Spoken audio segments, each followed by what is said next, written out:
Well,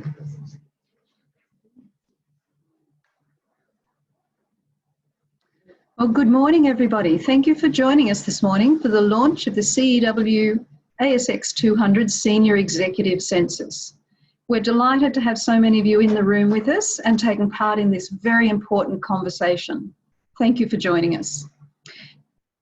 I'd like to start by acknowledging that I'm on the land of the Gadigal people of the Eora Nation, and particularly to acknowledge the women who have been Indigenous leaders for thousands of years and leading their communities. We celebrate their contribution and recognise their success as we pay our respects to the elders past, present and emerging.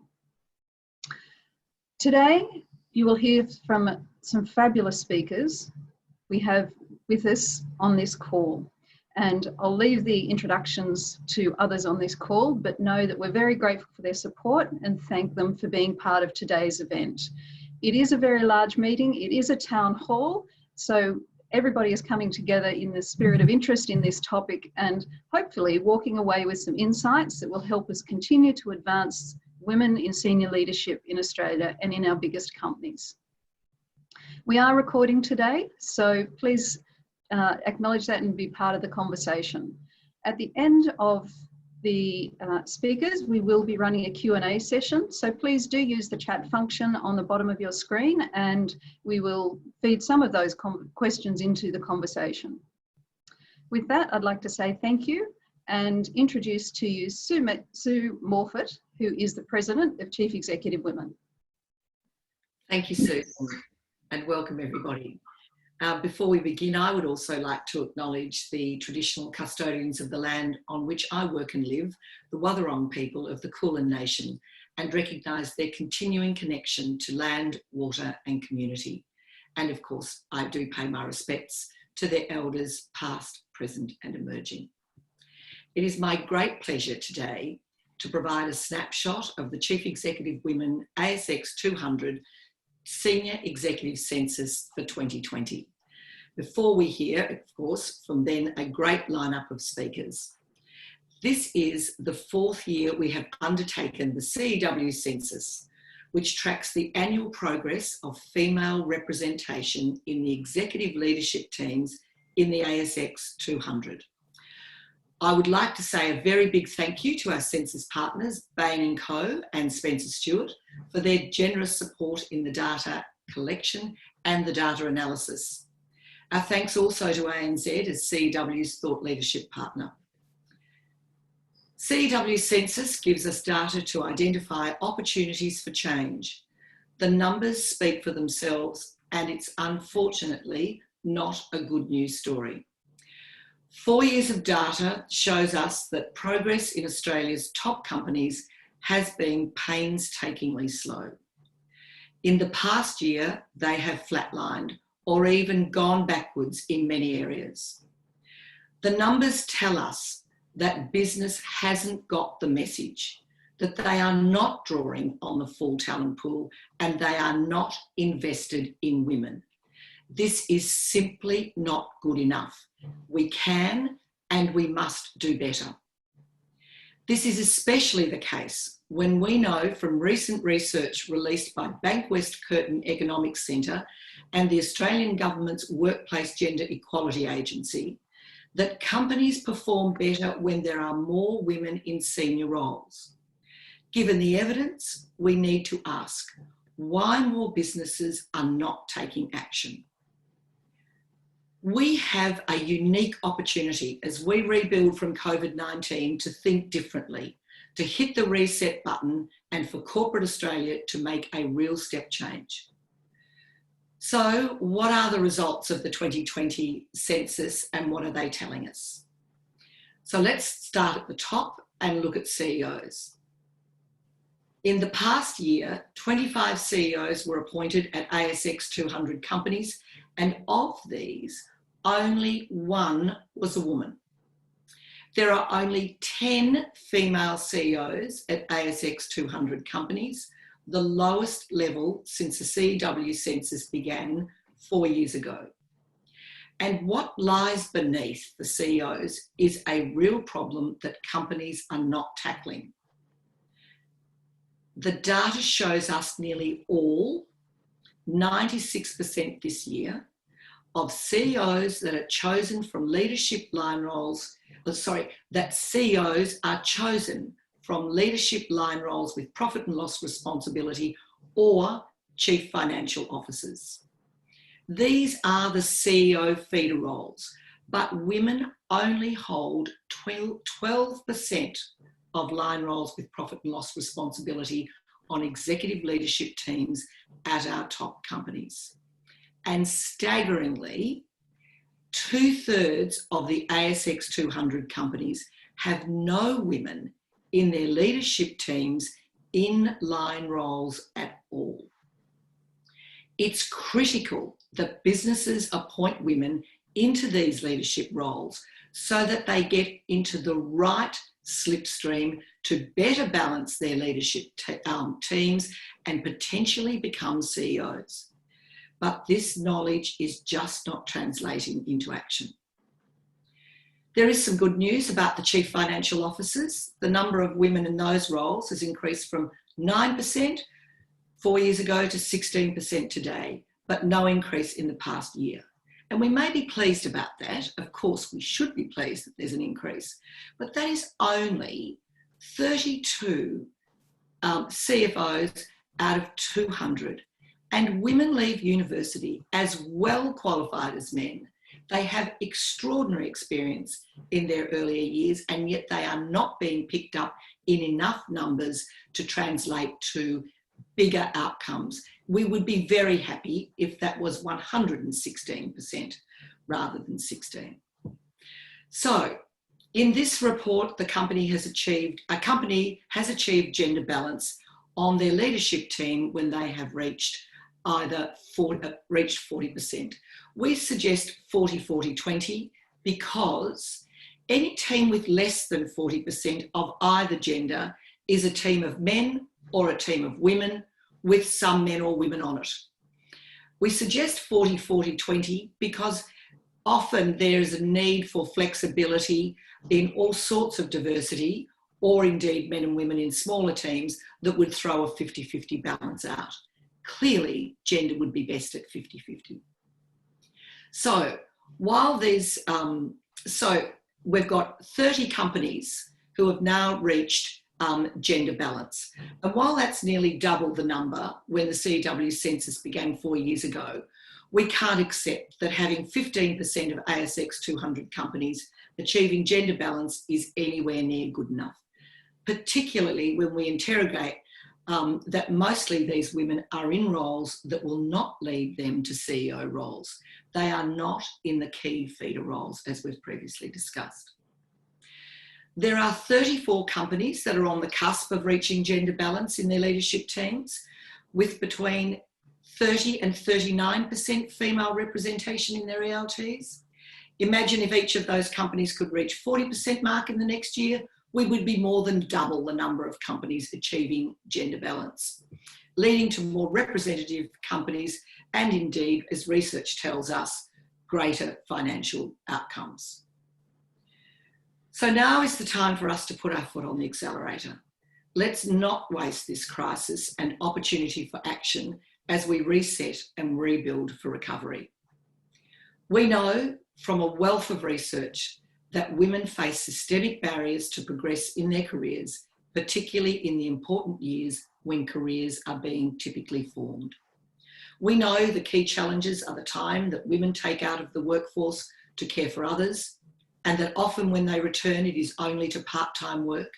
We know the lack of flexibility or family-friendly policies and practices at work are contributory to this position, and unconscious bias and discrimination in recruitment and promotion also inhibits women's progression.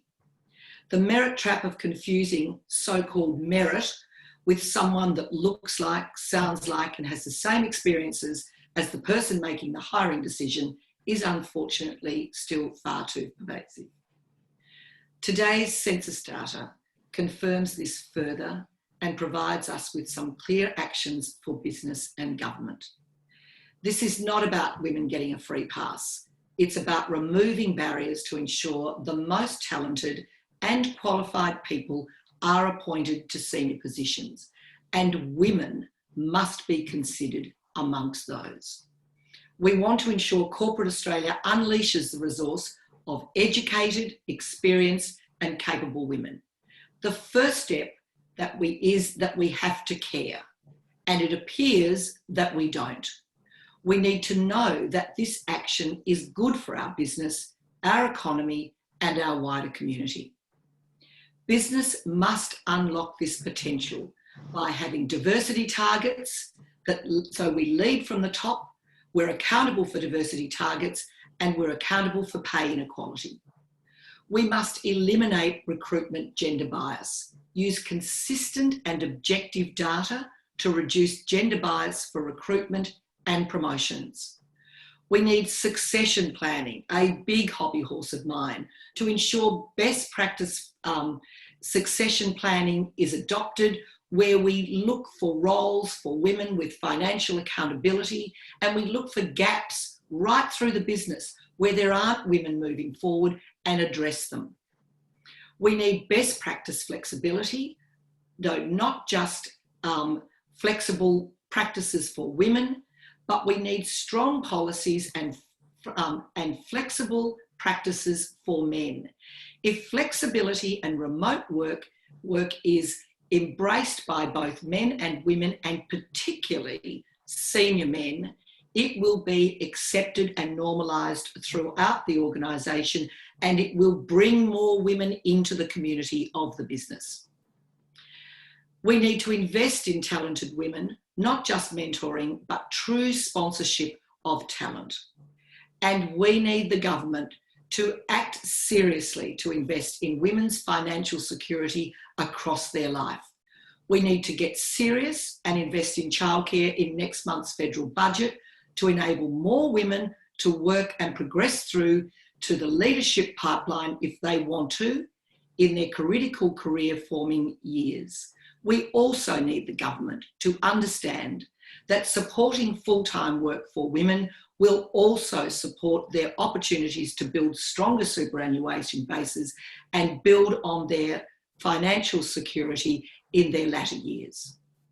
So today, it is not just about talking about the numbers, it is about taking action. And we have with us a panel of inspiring leaders to talk to us about their learnings and the change they have driven and the changes that they are driving.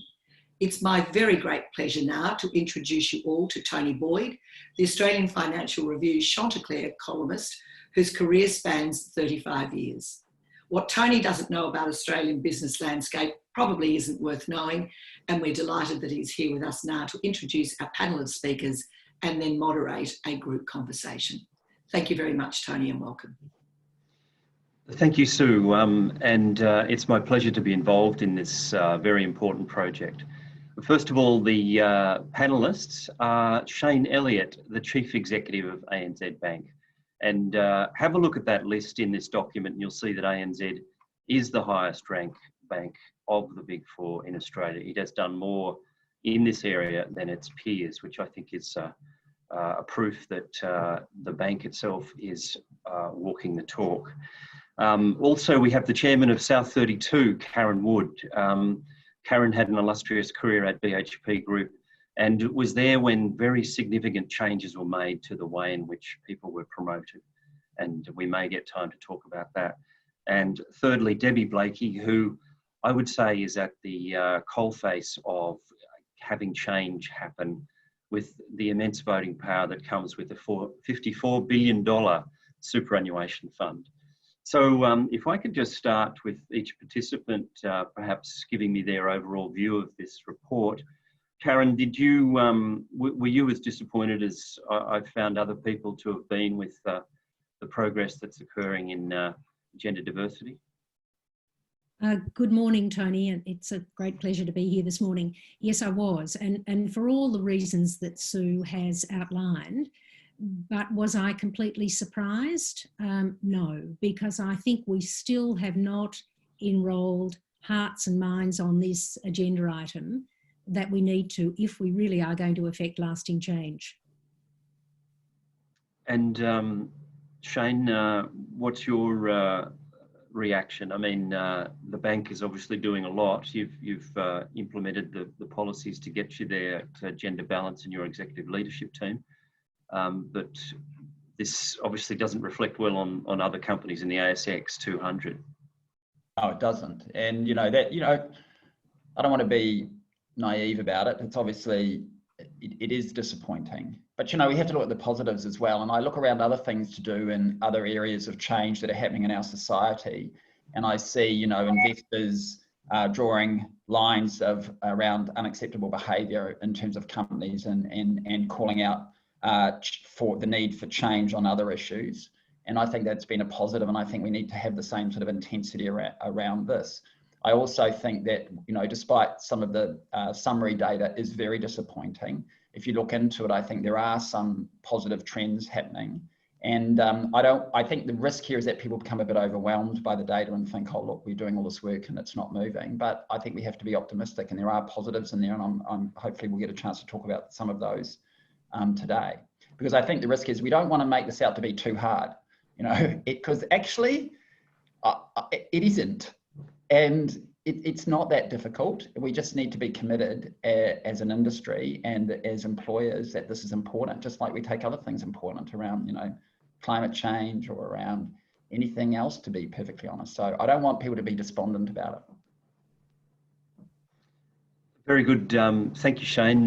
Debbie, there's been a lot of positive talk from different companies about their commitment to this issue of gender diversity, but has there been too much talk and not enough action? Tony, that's a great question. And first of all, maybe just I'd love to acknowledge the great work in the census, because it's so important to have good data points and metrics to work from. But you're absolutely right. There is a lot of talk, and I think there's a general realization that gender diversity is important. There's a lot of talk. All companies, I would say, talk about diversity and inclusion. But I think what's important is that talking about it isn't enough to bring the change. And just reflecting what Shayne is saying, we really need that deep cultural shift, that deep mindset shift of being prepared to walk the talk, being prepared to identify and deal with barriers and biases, and being very aware of that credibility gap, the gap between what we say and what we do. And I think a lot of organizations have been caught out with that recently. There's some very public examples of organizations that have strong statements about valuing diversity and valuing inclusion, but then tolerate a negative culture, tolerate sexual harassment, and condone behavior of CEOs that is clearly not inclusive. So I think these are the actions that speak far louder than words, and these are the actions that organizations are assessed on and that we really need to engage on. Well, thank you, Debbie. I thought we might get into the nitty-gritty of this question of the pipeline. And there's obviously a lot of talented women, and we might have some possible tension on this. I know Shayne doesn't necessarily agree that people who are not in operational roles are not worthy of being a CEO. So, but first, if I ask you, Karen, your extensive career at BHP, I think would have given you great insights into how to put in place the right processes and structures for getting women in the pipeline that leads to the top positions. And then, of course, it's almost essential that you won't get on a board of directors unless you've been a CEO. That does seem to be the criteria at many companies. So what would you say, Karen, what type of processes and structures need to be put in place? Thanks, Tony. I think, and let me just focus on line roles for a moment, because the census is clearly telling us that to build a pipeline of succession to these leadership roles, women need to have had line experience or P&L accountability. But we also know that if we're striving to have a high performing workplace that's inclusive, it has to be diverse, and that means diverse at all levels. So I think at a very high level, there are three things we need to do. I mean, and both Shayne and Debbie have spoken to this. Firstly, we need to make it a priority. Secondly, we need to enrol hearts and minds. And thirdly, we need to make sure the agenda is driven by the data. Now, I mean, my work is in the resources sector, and I think there's some really terrific learnings in that sector if we think about the way in which resources particularly, I mean industry broadly, but particularly the resources sector a couple of decades ago said it was going to tackle safety and it was going to implement the necessary processes to make lasting change. I mean, there was a time, we will all remember this, where we thought there was a trade-off between production and safety. We felt that if you wanted to maximise production, you need to compromise safety. I mean, those days are long gone, and today anybody in this sector would tell you that their aspiration is zero harm. So how did we get there, and what can we learn from that journey that we can apply here? I mean, we got there because we made safety a priority, because we enrolled everyone, not just board and senior management, but everybody. We empowered every worker to call out unsafe practices. We made it everybody's responsibility. We talked about it every day, every shift. We gathered the data. We formulated leading and lagging indicators. We set targets. We reported against them. We made it visible throughout the organisation through to the board. We rewarded achievement, and importantly, we also supported those who didn't achieve the outcomes we were looking for. So if we follow that journey, then we can have an enriching and an inclusive and therefore a diverse workforce if we put in place the same sort of approach. Make it a priority, enrol hearts and minds and gather the data. So what do? I think we need to develop indicators, leading and lagging indicators, not just lagging indicators, how did we do last year on our endeavours, but indicators that tell us what's happening right through the organisation. What are our turnover statistics telling us? What are the succession pipelines at each of our assets or operations telling us? What are our recruitment statistics telling us? What's the take-up of flexible work practices? What sort of participation rates do we have gender by gender in development opportunities? What are the barriers to progression and how are we endeavouring to remove them? Then set targets at every level, report against the targets right through the organisation up to the board. Prepare a dashboard that looks like the financial dashboard we're all used to dealing with on a monthly basis. Reward performance and again support those who are not meeting it. So I think if we approached diversity in the same way, with the same passion and the same commitment that we approached safety, we could affect lasting change. And that's why I think the methodology is there, we just need to seize it. Thank you. That's actually a very insightful and perhaps it's a challenge for the boards of Australian companies. Shayne, the evidence shows that high-performing companies and high-performing teams are diverse. So I just wonder whether at ANZ this is something that has evolved naturally, that the divisions of the bank have diverse cultures and leaders in those divisions are just encouraging that and seeing it as the way to help the organisation and potentially themselves. Well, it didn't happen all on its own. So, you know, we've had to make a number of interventions along the way and preceding my time as well. And, you know, we go through the same periods like in managing any change in any culture. You know, you go through periods of sort of denial that we don't have a problem, to periods of frustration that we're not making enough progress and it's all too hard, to some periods of sort of elation and feeling like we've done something good. So we continue to go through all of those cycles, and I imagine that we will continue to do so. My issue, and I agree with what Karen's saying, and I think, you know, a lot of it is about the data and making it important, and we have it on our scorecards. And the issue, though, there needs to be a sense of why, and we have done a lot of that at ANZ to really sort of talk about to our people why. And this may sound overly simplistic, but, you know, in our industry, we are changing massively in terms of what we do and how we create value. And I think about, you know, value today is seen through so many more different lenses than just the P&L. You know, we're looking at multiple bottom lines, various stakeholder groups, all of those things. And so when you think about that and the change that we're going through, you know, what we do every day and whatever label you give people's jobs, that job, what they're doing, what we're asking them is changing at a reasonably rapid pace. So you need people who can embrace change, and to me, if you can't, you know, attract, retain, and drive value from a diverse team, and I mean that in the broader sense of the term diversity, it's just a flag that says you're probably not the kind of person who's going to be successful at navigating change in the future. So I just see it as a sort of a core flag of your executive capability.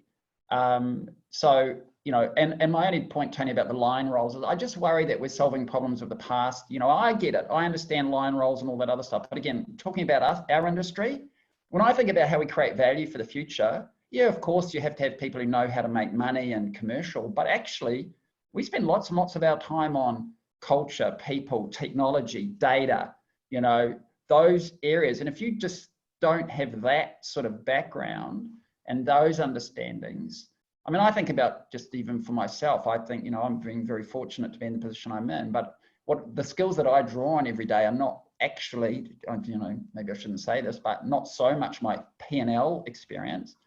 The experiences that I draw on every day are actually the experiences I had in sort of operational roles and dealing with culture and people and data and an understanding of technology. And so I just don't want us to sort of underplay those jobs and somehow make them a B team job. To say, oh, if you're the digital head of something, or you're running data or something, somehow you're in the B team, as opposed to somebody who's, you know, got a line job. I would just worry about that because I think the world's changing. Well, thank you for that. Perhaps we can talk more about that particular issue, and I'll bring Sue in shortly. But Debbie, how can HESTA be a catalyst for change? Will you, I mean, you obviously have stewardship of a lot of money, and that gives you ownership of significant stakes in companies, and obviously an opportunity at annual meetings to vote against directors. How much more aggressive will you be on this issue? Tony, I think it is about being very clear of the role of HESTA or any organisation as an investor, and our role to shine a spotlight on these issues. And really trying to keep it simple. I like the concept here that this isn't actually that difficult, but knowing that removing systemic barriers is absolutely critical to ensure that the most talented and qualified people are appointed to those senior roles. And I think we have an opportunity to really ask the tough questions, ask about the barriers and biases, and ask what companies are doing in their organizations to address those. And I really liked what Karen said about the metrics, the really important leading and lagging metrics. And I think as investors, we can hold companies to account that their actions do align with what they say and that they're addressing these things. I like revisiting the why, and I think it's always important to go back to the why. Why is this important? And we know very broadly why it's important. It's important from an equity and fairness point of view. It's important from the long-term value point of view. And if I can say from a super point of view, our members are invested in HESTA for 20, 30, 40 years. So to Shayne's point, companies that are adaptable and lean in and embrace diversity are really showing that they're going to be well positioned to deal with the many challenges and opportunities of the future. And that's critically important to us as an investor. Thank you. I wonder if I could just ask you, Sue, if we go into the detail of the actual report and look at the women in executive leadership team positions, you'll notice that, for example, in human resources, that's 82% of women are in those jobs. And the very high percentage is also in compliance and legal. It is a tribute to those women to get into those positions, but could you just talk about, I think in Australia, it's actually very common now for a chief financial officer to become a CEO. And it is great to see that percentage there has doubled. But is there more that can be done to, I don't know, convince the men who run companies to give women a greater diversity of opportunity? Oh, there is much more that can be done, Tony. I think if we look at the HR roles, and legal and the corporate affairs, many of those roles can often be picked up, and this is far from downplaying it at all, but often can be considered to be picked up from a part-time chapter in the professional's life, versus the line roles, those that are employing don't think they can be picked up. So therefore, women are able to progress through into an area that's also clearly feminised, these roles, and it's good, and you can see why they are, for lots of reasons, for structural reasons within the legal profession, for corporate affairs and so forth. You can see why they're feminised, and you can see why the others are traditionally, the line roles are traditionally for men. But we need to ensure that it isn't just this feminised area that grows. That's, I think, the real concern, Tony, is that we can have a broad spectrum of opportunity for women right across the entire job, the entire roles. I think, even if you go back to what Shayne was saying before, is that the CEO of tomorrow may not come from the line roles. Well, I think that's absolutely true, that they may not. But it's going to take a lot of change to convince 96% of the corporate boards in the AEST200 that they need to choose their CEO from somewhere else other than line roles and CFO. And if we were, as we were saying before, the 16% of CFOs is only 32 out of 200. It's still really small for us to have a pool of people to be looked upon for that top role.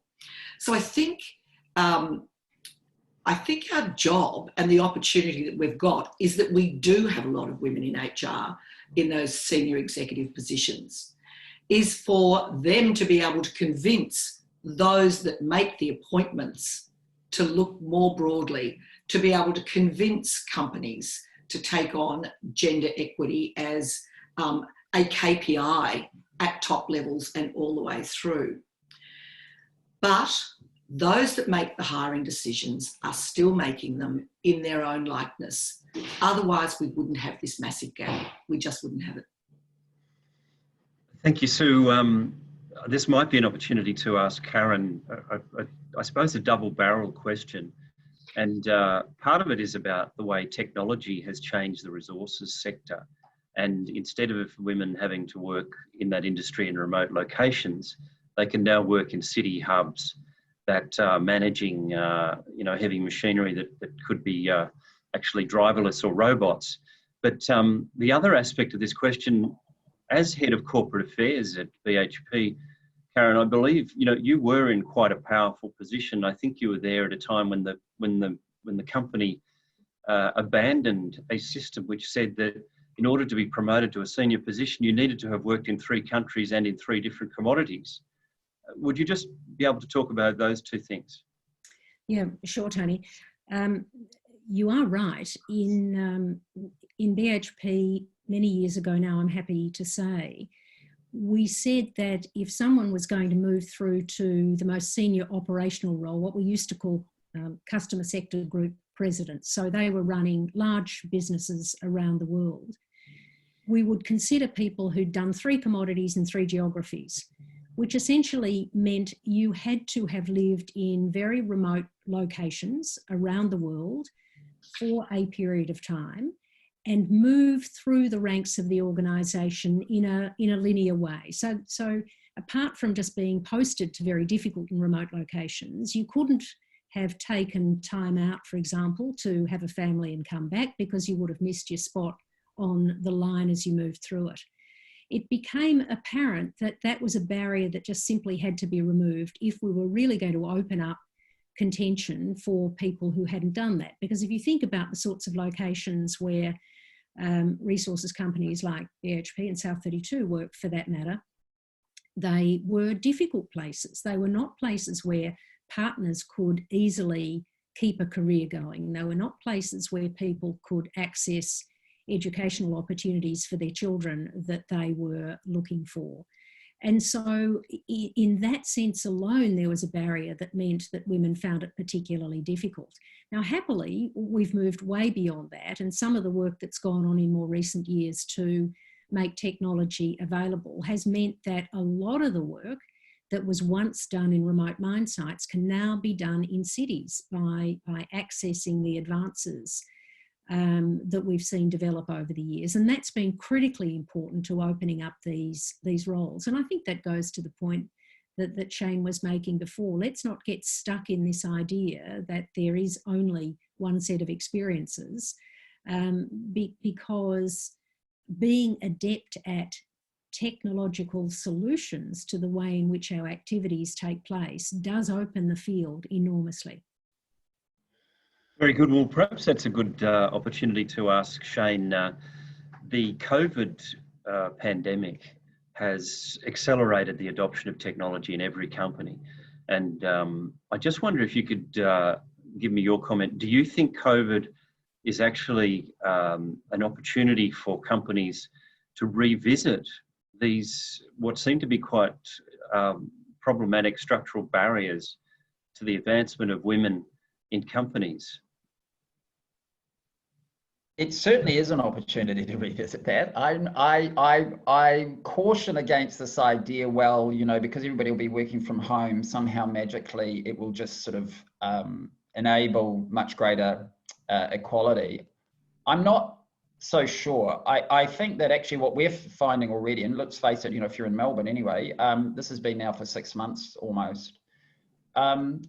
We can't just rely on the fact because everybody's sitting at home and has got a laptop that somehow magically it'll be equal for people.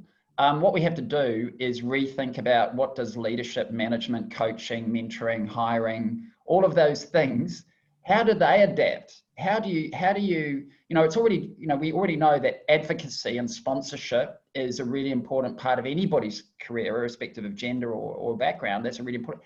How do you do those things remotely? How do you, you know, how do you get more visibility of people remotely? So I think we need to reconsider all the tools we have, our traditional sort of people management, leadership, cultural tools, and say they're all going to need to adapt as well.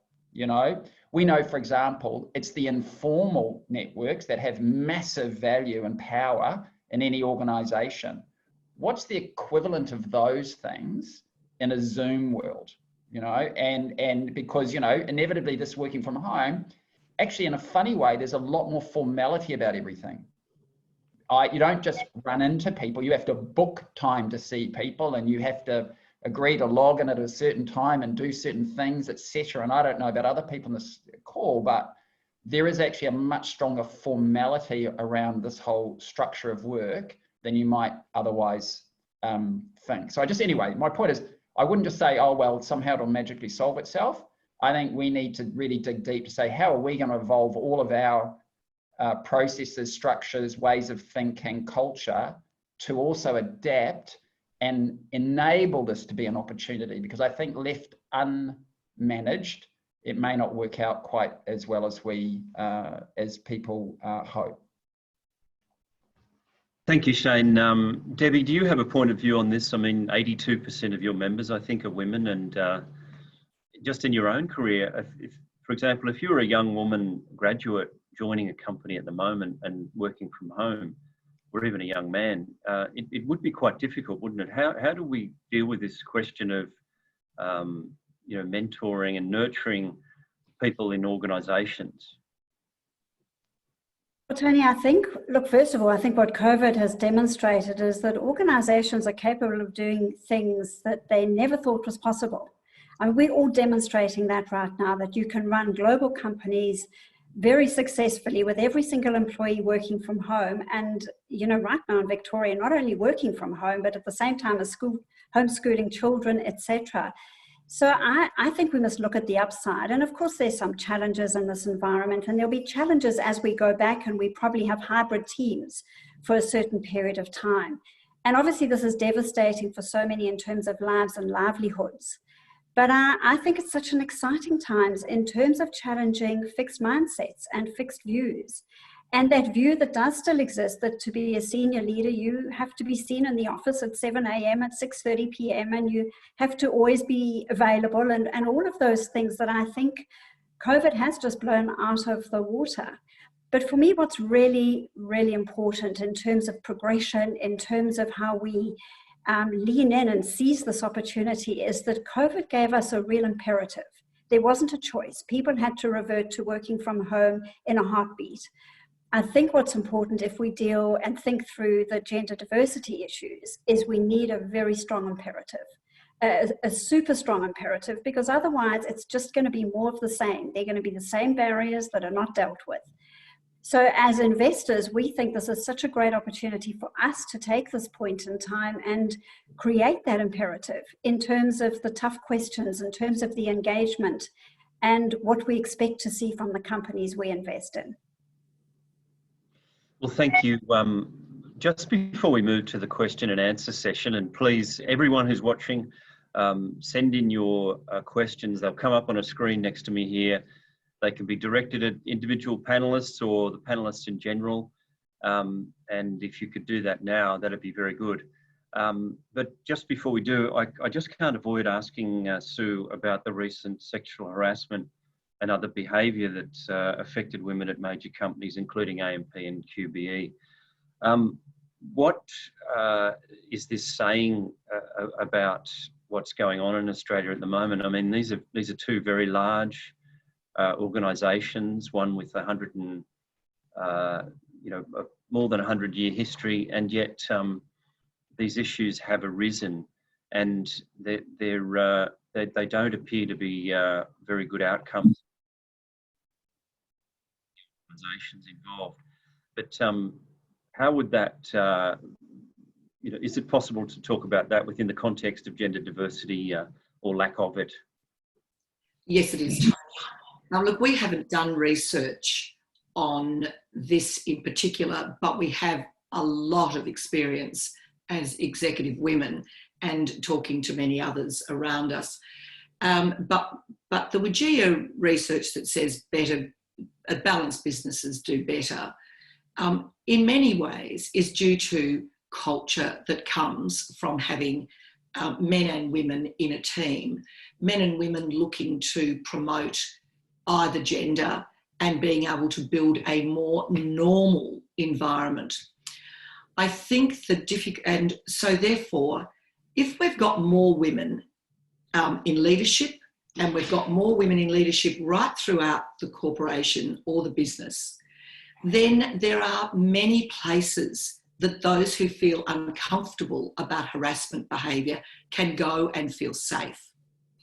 So, and it's not just that we need women to be the listening voice to difficulties, but it means that we become more and more aware of appropriate social behaviour in the workplace.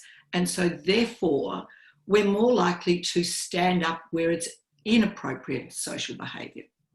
I think, as we know from many, many moons ago, that very blokey environment where we would have the nude calendar at the dispatch dock and all those things that are no longer necessarily part of our workforce, but where behaviour such as that was accepted in a blokey space.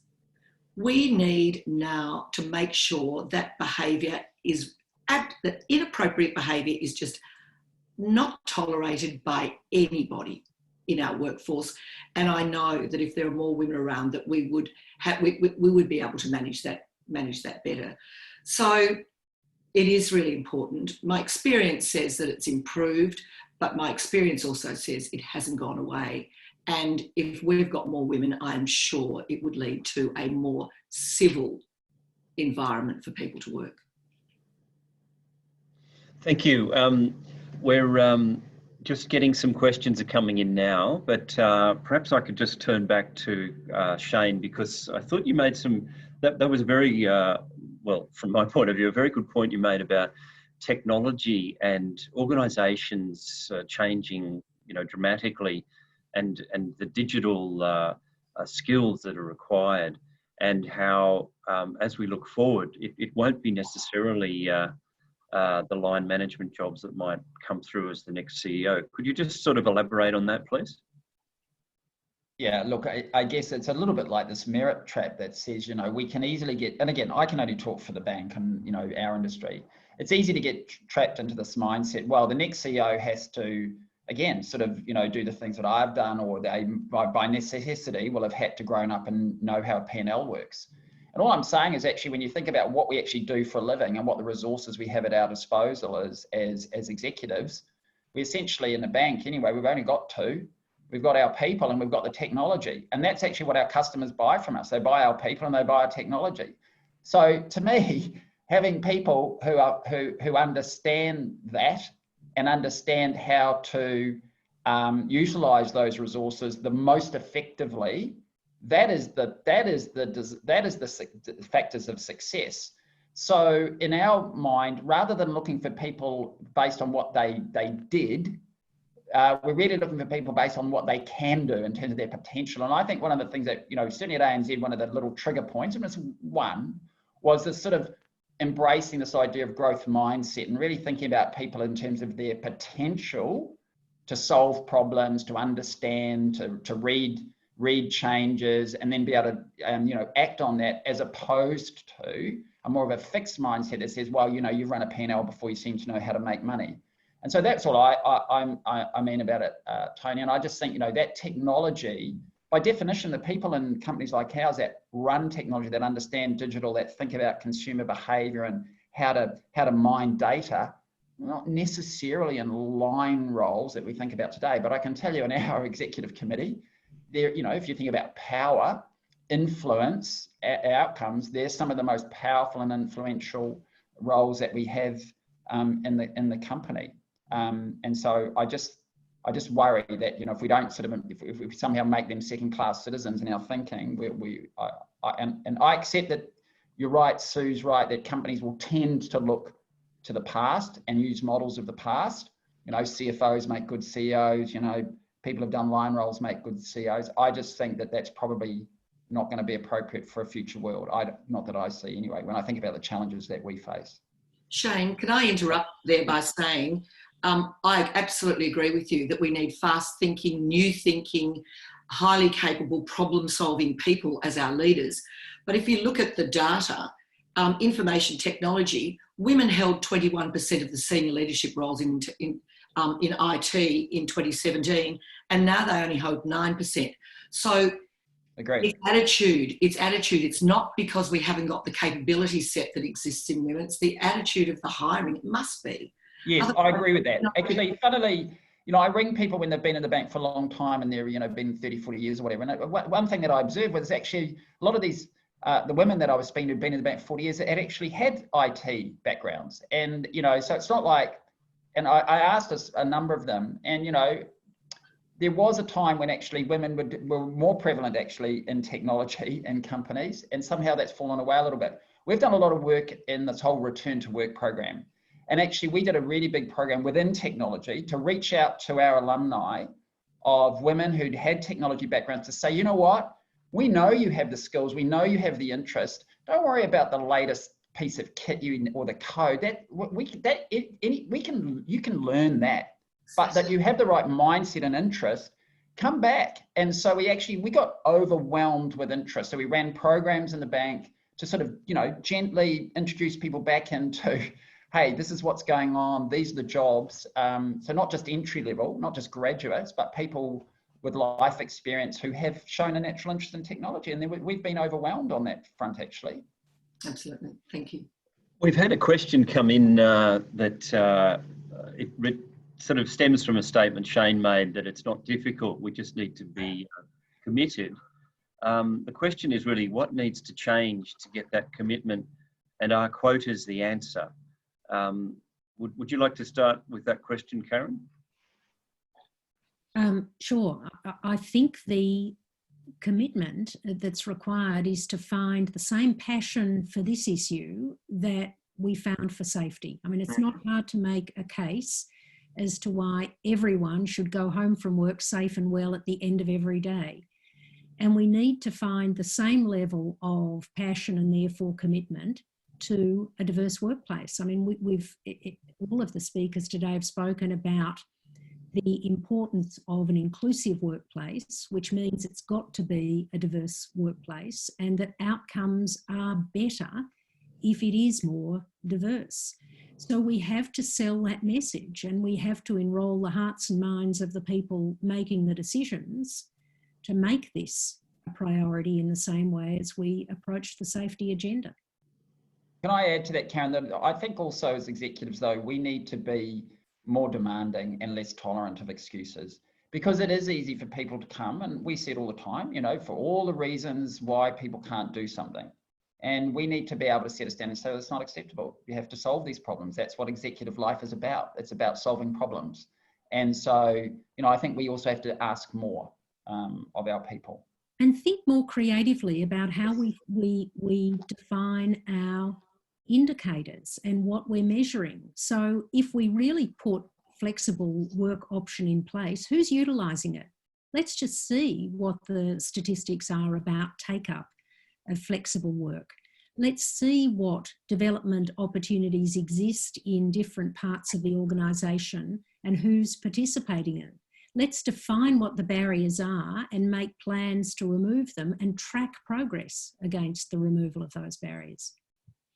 And Karen, if I can add, you said in your statement about safety, heart was an issue that was discussed at every shift and every day. I think it's the prominence, you know, organisations that live, a safety incident is reported first thing in the morning. It's the first thing you deal with. I think it's raising the urgency around diversity and actually making it something that is discussed every day, something that's very prominent and something that leaders have to explain. If you haven't got a diverse team, that you're actually on the spot to explain why. I think that's critically important in terms of that mind shift. Well, I think we've probably only got time for one more question. And Shayne, there's one that's coming for you, and I might even add an addendum to it. It says, Shayne, you're clearly very committed to this. How do we get more men walking the walk? Or I think that means walking the talk. But I would also just mention that have a look at that list if you have time, and you'll see that the Commonwealth Bank went from, I think, about 40 to 45% women in ELT down to 33. Now, here's an organisation, cathartic experience because of AUSTRAC and the Royal Commission. In a time of tough crisis, it turned to more men. It didn't employ or replace the women who are in the executive ranks. Now, I don't want to ask you to comment on Commonwealth Bank, but how do we get more men to get on board with this? That's a really big question. I don't know. I mean, I think the comment you're making, and again, I can't comment on CBA, but I will say that, you know, it is normal human behaviour when confronted with a crisis to revert to what you know. And so there is that sort of tendency to go back to the past, you know, that safety idea. And I think, you know, good companies and good cultures and good leaders and all that stuff actually look for new solutions to those problems rather than relying on things of the past. My experience from speaking to a lot of customers, and you know, many of those people on that list are customers of ours. I think there's just varying degrees of maturity and commitment around it, and a lot of it's to do with people's personal experience. I'd come across very few male executives who don't care about it, you know, literally are dismissive. I think there's a lot who struggle and are frustrated about their own inability to make real change. And my personal view, and it's just a personal view, is that we can get too wound up in ticking the box on a whole bunch of policy amendments as opposed to the sort of cultural revolution that needs to take place. Now that sounds a bit grand, but it is actually about a cultural change rather than, yes, you have to change policies about leave and, you know, parental leave and super and all those other things, absolutely. But I think if you don't embrace the sort of the cultural aspects of it and being inherently flexible and adaptable to today's sort of needs, I think you fail. And I think that's sort of my experience, that people are still looking for there's too much people looking for the silver bullet. You know, what's the answer? What's the policy? What's the thing I'm supposed to do to get there, as opposed to saying, actually, it's a grind. There is no one thing. There's a portfolio of a whole bunch of things you have to do. And it is actually encapsulated in this idea of a culture that cares, and a culture that actually says this is important. To Karen's point, it's just as important as the health and safety of our people. It's just as important as us, delivering good outcomes for our customers, and the same thing for our shareholders. And in fact, it's aligned with those things. And the more you talk about it, the better. And it's okay to be frustrated, and it's okay to feel like you're not making enough progress, but you just got to keep going. Well, thank you, Shayne. On that very positive and optimistic note, I'll hand over to Sue. But before I do, thank you all of our panelists. If we were in a 5-star hotel, we'd all be clapping now and saying, what a wonderful discussion. But I'll hand over to Sue and allow you to conclude the event. Thank you, Tony. And look, on behalf of CEW and all our members, I'd like to thank everybody that's been on the panel today. And I'd like to thank everybody who's zoomed in to join this. I think our discussions have led us to strongly believe, exactly as you're saying, Shayne, that cultural change is needed, attitudinal change is needed, biases need to be removed.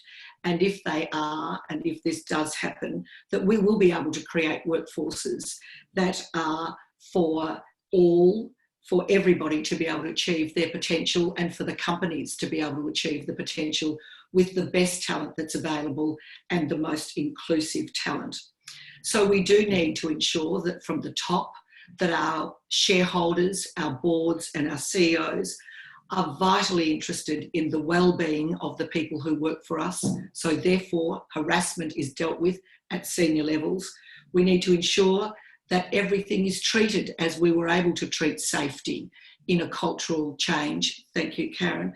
And we also need to ensure that women's financial security is able to be strengthened by the work that we do. Thanks, Debbie. So it is a most important focus for us as we sit here today. COVID-19 and the recession that we're in requires us to be able to bring the best to bear in our economy for the next months and years. The only way we can do this is for the best people, the most experienced people, the most enthusiastic people and the most inclusive people to do their best. I am sure if we could address this, if we could address a few things with the government and we could address much in our companies, we will get out of this COVID position better than we think. So thank you very much, everybody. I hope that you all get a chance to read the review now in hindsight and look at the numbers that we've been speaking about. And I look forward to next year's review, and hopefully it is somewhat better. Thanks very much, everybody, for joining us today.